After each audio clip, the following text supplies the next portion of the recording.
another Universe Sandbox 2 video. Today, I actually have some good news for you. I'm actually starting to work on my next size comparison. So, if you haven't seen it, I'll probably... I'll put the link in the description. But yeah, it is the best video I've ever made on the channel so far. It's literally just a size comparison from the smallest to the biggest things like that I can make in this game. So stars, galaxies, all that good stuff.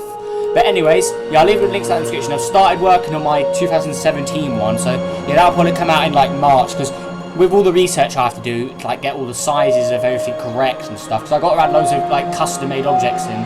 Yeah, it takes a while, so I've got to do my research. But anyways, enough of that. Today we are going to be swapping the orbits of the planets around. So we're going to put every planet in like Mercury's orbit, Venus's, Mars, all the way up to Neptune.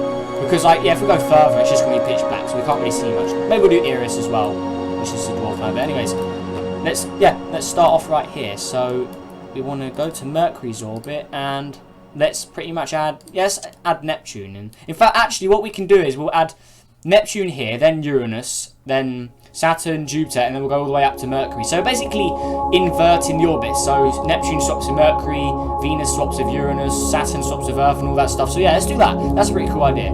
Right, so let's just put Neptune about... Yeah, that's about right. Can't get it exactly right, because that's just going to take forever. But yeah, so Neptune's there. Let's go Uranus in Venus's orbit. It's going to be really interesting to see what happens here. Then Saturn in Earth's orbit. And we're probably going to see the orbits change a lot as well. That's why I don't want to go Uranus. Right, Jupiter there. So basically we swap the inner planets and the outer planets around. So that's going to be very weird. But anyways, Mars, Earth is going to be very cold then. Right. And there we go. And Mercury gets swapped with Neptune, and boom. Perfect. Right, so now, wait, is Mercury placed? Alright, it is. So let's delete Neptune, delete Uranus. Saturn's got to go. Let's delete the original Jupiter, Mars, Earth, Venus, and where's the Mercury? There's Mercury, and boom. Right, so these guys are all in orbit now. Are they, please? Right. Oh, they are. Alright, perfect. So we swapped the orbits. This is really cool. I can't believe I've never thought of this. So this would be Saturn, Uranus is there, and Neptune would be here. So first of all, let's go see Mercury. How cold is it at Mercury? Well, it's very dark as well. Wow. Still 176, but yeah, if we hit play, it's going to cool down very quickly. Come on, where is it? Right, we're going about 19 days a second, so the temperature is taking a massive beating. So let's go straight to 0. And yeah, look at that temperature drop. Oh my god. So as Mercury is out in the far areas like this, maybe it will meet in, maybe go into some clouds of water, maybe. So over time it probably will become an ice ball like this. In fact, actually there's a rumour that there is water on Mercury, but it evaporates into water in the daytime, and then at night time it goes back onto the surface. But yeah, I don't know if that's true or not, so someone correct me on that in the comments please. But yeah, there's rumours that there could be water on Mercury. So basically we got like a little icy Mercury here. So we're at minus 50 degrees now. Yeah, so yeah, there's a bit of water, yeah. So it'd probably be something like this maybe. It's just very cold here, and because it's not hot anymore, the water won't evaporate. So yeah, the water is now permanently stuck on the surface. Yeah, I don't know if that's true though, so yeah, someone correct me on that if they know. Does Mercury, I think it does have some sort of like, yeah, I'm pretty sure someone said it, or I definitely heard from somewhere that it had water on it. Anyway, let's check out Venus. Oh, we're already at minus 118. Yeah, Venus will still be pretty warm because it still has its atmosphere, which keeps the heat trapped in, but yeah, still pretty cold. And maybe, one thing I actually do believe is Venus's clouds actually came from evaporating water. So now there's no more heat, the clouds will condense back to a liquid. So maybe we'll get water. Maybe, I don't know. Maybe it look like this. It'd just be frozen. Also, the atmosphere. Maybe the atmosphere would disappear. Maybe it'd look a little more Earth-like. I don't know. These are all just rumours, I guess. But yeah. If Venus's clouds do contain some sort of water, because they think it was like evaporating water that formed Venus's clouds, but if it's going to go away from the sun, the clouds will obviously condense back to a liquid, so all the water will rain down onto the surface and freeze like this. So I guess that makes sense. I don't know, like, is it? Am I doing it right? Like, oh wow, Earth's frozen. Yeah, but am I doing it right? Like, is this good? Right. Yeah. So Earth is a complete snowball right now. We don't need to add water to this. It's pretty much We don't need to touch Mars either, because Mars is already cold anyway, so it won't really pick up any water. But I think they think there's water on Mars, but Mars will pretty much stay the same. But yeah, don't know why all the cities are still here. Maybe we could survive at minus 80 every day. I have no clue, but Yeah, north to south, just the whole Earth is an ice ball. Well, rest in peace everyone on Earth. There's no way everyone's going to survive that. These cities are just a bug in the game, I believe. Yeah, that's the UK, that's where I live. Alright, anyways, let's leave Earth. Let's go to Mars now. So this is where Jupiter usually is. So we're at minus 158 degrees, so that is very cold. Much colder. I think Mars is usually about minus 70 average, I don't know. But Mars is pretty much exactly the same. We don't need to alter it. There's its North Pole with the frozen water, I guess. Yeah, I think it's frozen water there. And the South Pole. Wait, let's get the South Pole out here. Let's have a look at it. There it is. There's a little South Pole. Right, there we go. Right, anyways, not much to show about Mars. Right, here's the interesting stuff. Right, so Jupiter is in the orbit of Mars now. So this is what Mars would usually be. So minus 61, so Jupiter has got warmer. Alright.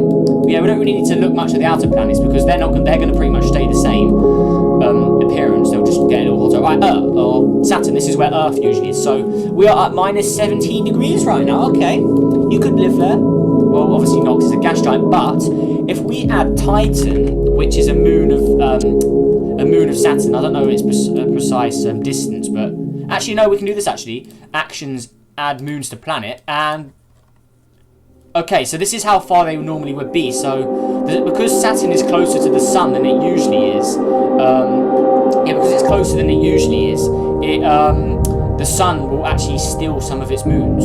Okay, here's Titan. Here's the moon I'm interested in. This has an atmosphere, so how hot is it? It's positive, 9 degrees Celsius. Yeah, because this is like basically it's basically a cold version of Venus.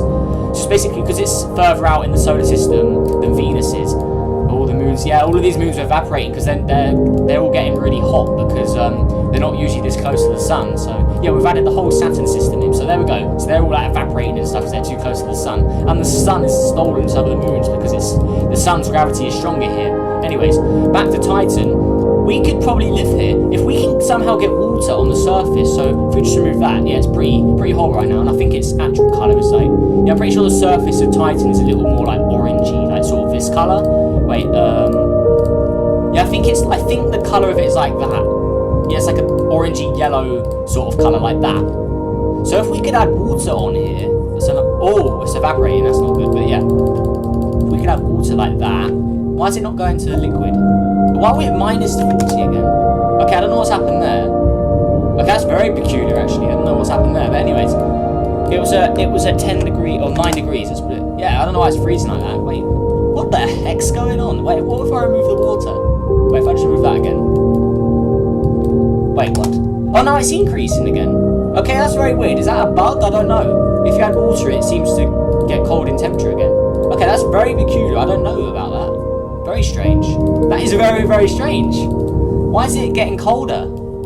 Anyways, let's just pause it. Let's remove it. And let's just remove some of the water. Okay, so we'd have something like this. And let's go to 30. Please heat up. Or will it? Oh, come on. Is it going to turn to a liquid? Wait, let's go to 100. That's, yeah, there we go. We can see it's gonna. Please turn blue. Okay, it's just disappearing. Okay, there we go. So we would have something like this. So it looks pretty friendly. Like it's just a brown version because the rock on Titan is this sort of colour. I don't know if it's not accurate because it's custom made, but yeah, it's not accurate. But maybe something like that, maybe. Like we could live here. Yeah, because if it's in positive temperature, like if it's above 0, we could. Like Earth's average temperature is about 15 degrees in the game normally. So if we live at about 9, that's only a little bit colder. We could definitely live here. But anyways, enough of that. Let's get out of here. Let's go check out Uranus. So where's the sun? Oh, there it is. There's Neptune, Uranus. Here we go. It's 27 degrees. Oh wow, interesting. So we're at 27 degrees right now. So yeah, moons of Uranus. Well, there isn't any. Well, I don't think. Well, let's just add moons to planet as well. Alright, so here we go. Look at that. Because Uranus is on its side, the moon's orbit on its side as well. So yeah, any of these moons colonizable? Miranda 25. Okay, so all these moons are actually warm enough for us to live on, or they're very hot. Actually, 40 degrees. That is very hot. Uranus is a little colder because obviously I think it reflects. Wait, how much? Okay, yeah, these objects absorb a lot more light than Uranus. So Uranus reflects, as you can see there, it says albedo 30. Uranus reflects 30% of the light it receives, and then the other 70 it absorbs. But if we look at the moons, they only reflect 7% of the light they get, and means? That means they absorb 93% of the light they receive. So that means they get a lot hotter because they're storing a lot more heat. So all of these moons are really, really hot. About these moons, where's the main aerial? It's quite a large one. 17 degrees, yeah, we could live here. If we can somehow colonize this, so if we can somehow make, like, create an atmosphere. So let's add an atmosphere in. Let's just go like that. So we have an atmosphere now. Increasing the temperature a little bit, so it reflects 39%, so it reflects more light than Uranus does. Oh, has it got like... Wait, what the heck? Look, it's got cities! Well, there we go, we colonised it. Look, it's got cities. Oh, that's cool. That's definitely a glitch. It's not going to do that, but there we go. I think I'll save that for the future, actually. Let's just save it as that. Yeah, so we literally have a colonised one. Wait, is it saved? Let's just check. I think it is, isn't it? Okay, there... Is that it? Oh, this is my old one. That's the old one. Where is it? Oh, there's a new one. They look exactly the same, they've got different names. Okay, that makes no sense. But anyways, we've got cities. I don't know why these cities suddenly appeared. That is very strange. I think it's because of the atmosphere. But anyways, let's add some water in. Can we add water? Oh. Whoa, whoa, whoa. We don't want to flood. That ain't good. Alright, so if we could colonise a moon of Uranus, we could have something like that, maybe. That's pretty cool. Still got the cities. That's very interesting. We are losing water because, yeah, this object's quite small. But yeah, so it looks like as well. So basically, we could probably do the opposite of this. So while in the future, obviously, we know the sun is going to heat up and get bigger, brighter, more luminous. So maybe we could actually colonize some of these moons and actually live on these outer, or the gas giants' moons. Titania, 30 degrees, a little hot. What about Oberon? 35. Yeah, so they're doable. We could live on these at some point. And Neptune, all right, 140 degrees. So the hottest planet in the solar system now is Neptune. Right, so let's add its moons. Let's see if we can look at Triton. How hot is Triton? So where's Triton? Yeah, the main moon of Neptune. It's actually getting destroyed by the sun. It's evaporating. You can see the little smoke trail coming out the back. Yeah, so it's evaporating. So how hot are you going to be? Okay, so it just goes straight into negative. Oh, but look at this. It reflects 89% of the light it receives. So yeah, this object will always be pretty much cold unless we put it like right next to the sun. So yeah, we can do that. So let's just get another Triton in. Triton. Where is it? Come on. I'll get my normal one. I won't get the custom one. That's my user object. Where's the normal one? Come on, where's it? Here we go. Let's see how hot it is here. Is it going to heat up into positive temperature? Okay, yes it is. Oh, it's still decreasing though. Okay. Yeah, so it reflects a lot of light. And if you make it reflect 100% of the light, no matter how close we pull it to the sun, it will still be cold. Because if it was reflecting all of the light it receives, it's not absorbing any light, so it will literally always be cold. Okay, so we're this close to the sun. We are getting destroyed because we've gone too close to the sun, so the sun's gravity is tearing us apart, but we are at minus 47 degrees, yeah. If you don't know what the Roche limit, or whatever it is, that's the limit, like how close you can get to an object before it starts to tear you apart. So, the Death Stars in Star Wars, they probably would get destroyed. If that was a real life and it was that close to a planet, like, the planet could actually tear it apart. There we go, see, it's getting destroyed because it's too close to the main star. But anyways, so Neptune, yeah, Neptune's way too hot. So, it looks like the best places are Uranus and Saturn if we wanted to live in this very peculiar system. But, yeah, look at all the moon's orbits there. So, yeah, poor old Earth is too cold, minus 83. Won't change any of the other things. But anyways, going back to that Roche limit thing, basically, the closer if you get too close to a planet, it will literally tear you apart. So I think there's some simulations here where I can show you. So where is it? There's so many new ones in here. It's so hard to find everything. Where is it? It's the one to do a series. Done that we've shown series. Earth and 8 series. Okay. So look, the closer you are to Earth, the quicker you get torn apart, or you don't get torn apart at all. So we can see here, this little one is getting destroyed the quickest. Then if we go further out, you can see this one's at 334 diameter or radius. This one's at 383, 421, 462, and 476. So this one here isn't even getting destroyed. So if any object gets closer to Earth than this object here, Earth will start to pull it apart. But this one is all by itself. Or this one is far enough away from Earth that Earth will not tear it apart. So if we speed up time, all of those ones will get destroyed, but this one is fine because it's far enough away. But anything that goes closer that has less mass. So you see here, the mass of this object is, so this has the mass of 1% of the moon. I think that's 1%, 0.01. Yeah, so 1.29% of the moon's mass. So and then Earth is obviously the mass of one Earth, which is about 80 moons, I think. How much is it? 81 moons. So you could probably 81's mass of moons would fit in there. I think I'm making sense. Hopefully I am. But anyways, Yeah, so any object, no matter what it is, as long as it's smaller than Earth, Earth will tear it apart. So we could put Mars here, for instance. Mars will get torn up as well. It dragged the little safe one there, but Mars is too close. It's going to get torn apart, and also, it's not just Earth that has a Roche limit. Mars also has a Roche limit, but even though Mars doesn't actually destroy the Earth, Mars's gravity will actually heat up the Earth. So the Earth was actually getting hot, even though Mars hadn't actually hit it. Yeah, so Earth's going to tear that apart. What else we got? So I'll do it again. Let's put what about a Venus? Can Earth destroy a Venus? Let's try. Right, slow down time as well. I think Earth can destroy a Venus. Can it? Oh no, it can't. They just collide because they have very similar mass. So Earth obviously has the mass of one Earth, but I think Venus has like 80% the mass of Earth. Wait. Yeah, 81% the mass of Earth. So yeah. So Earth's got an extra 0 or 20% mass than Venus does. Anyways, if we put a larger object, let's get Uranus, for instance. Uranus will tear this Earth up to pieces. Because, yeah, Uranus has more mass. The object with more mass will obviously tear up the lower or the smaller objects. Let's put it in orbit. And come on, please, go in orbit. And there we go. Right, so, yeah, Uranus should eventually tear this up, I think. Okay, it's gaining the mass. I think it's because, wait, 1.87 mass. Okay, I don't know why that's happening. Oh, wait, Uranus is getting hot. Yeah, Uranus, I don't know why it crashed into it, but Uranus was hot there. So their tidal heating was heating both objects up. So there's Uranus. But anyways, let's go back to, let's just get Jupiter in, because this is the biggest planet in the solar system, obviously. If we put an Earth here, it will destroy Earth. Okay, it's meant to destroy Earth. I don't know why it's not. It should be destroying Earth. And Earth's getting colder. It should be heating up as well. That makes no sense. Yeah, this isn't me, guys. This is the game playing up. But anyways, what if we move it closer? Try that. Can we move it? I don't know why I'm flipping upside down, but can we move it closer? Like that. Oh yeah, there we go. Yeah. So if you get too close to Jupiter, you will get torn apart. Yeah, we see it's taking the oceans. All the oceans are evaporating because it's the gravity, the tidal heating is heating both objects up. So Jupiter's going to heat up as well. All right. How hot is Earth? What if we make its orbit even smaller? So let's do this. If we pull it even closer. Yeah, there we go. If you get too close, Jupiter will shred you apart. Look at all these little objects coming out. And destroyed. Yeah, Earth is finished. Look how close it is. It's literally touching the cloud layer on Jupiter. Oh my god. Look how close it is. Yeah, now Earth has literally just been destroyed and now it's just an asteroid. Look, literally just an asteroid. Yeah, so poor Earth has made a new ring system for Jupiter. There we go. That's pretty cool. And Jupiter's heat seed. I bet Jupiter eventually, or should cool down eventually. Yeah, there we go. It's cooling down now. Got a few impacts there from all the Earth fragments. But yeah, there we go.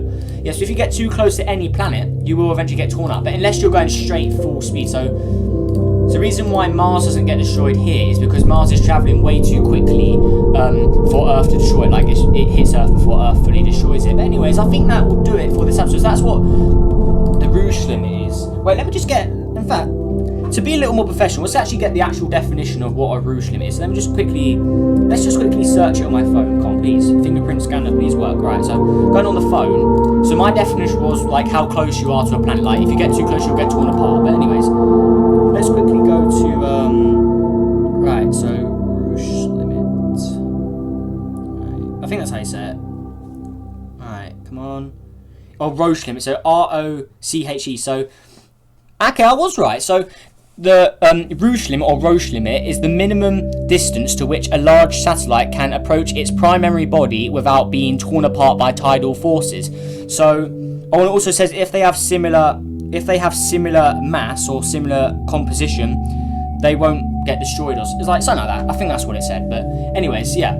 So Earth is obviously the primary body because it's the largest. It has the largest mass. So if we put a little moon next to it, it will destroy the moon because it has more mass. So there we go. The moon just gets absolutely obliterated. But if we put it somewhere here, it won't because it's not close enough to get torn to shreds. So there we go. We've got a ring system now. Look, we can make an Earth ring system because Earth's Roche limit or Roche limit, or however you want to say it, is tearing apart these smaller objects with less mass. Oh, that was pretty crazy. But there we go. We got a ring system. That's pretty cool. Yeah, that's cool, isn't it? So we can make a ring system just by putting loads of asteroids really close to the Earth. Yes, that's all good. But anyways, I think that'll do it for this video. So we're getting up to 20 minutes now. I don't want to make it too long. But yeah, so if you enjoyed this episode, please leave us or subscribe, hit the like button. And if you have any questions or want to discuss things in the comments below, yeah, feel free to. I'll make sure I reply to you. And yeah, hopefully we can have a good time. But anyways, yeah, So hopefully you all enjoyed swapping the planet orbits and the Roche limits. So let's go quickly check this out. So Venus is going to get shredded to pieces here. So there we go. Look, too close to Jupiter, you get torn to shreds. Look at that. That's mad. And the smaller you are, the more chance you'll get destroyed. So if we try, let's put a planet 9, the gas giant. Yeah, that's going to get destroyed. What about Neptune? Can we destroy Neptune? Yeah, we can. It looks like. It hit. Jeez, you can see the fragments there. But yeah, so basically, don't mess with Jupiter. That's what we can conclude today. But anyways, like I said, hopefully everyone enjoyed. Leave a like, subscribe. I've already said this, what am I saying? But anyways, I'll see you in the next video. Goodbye.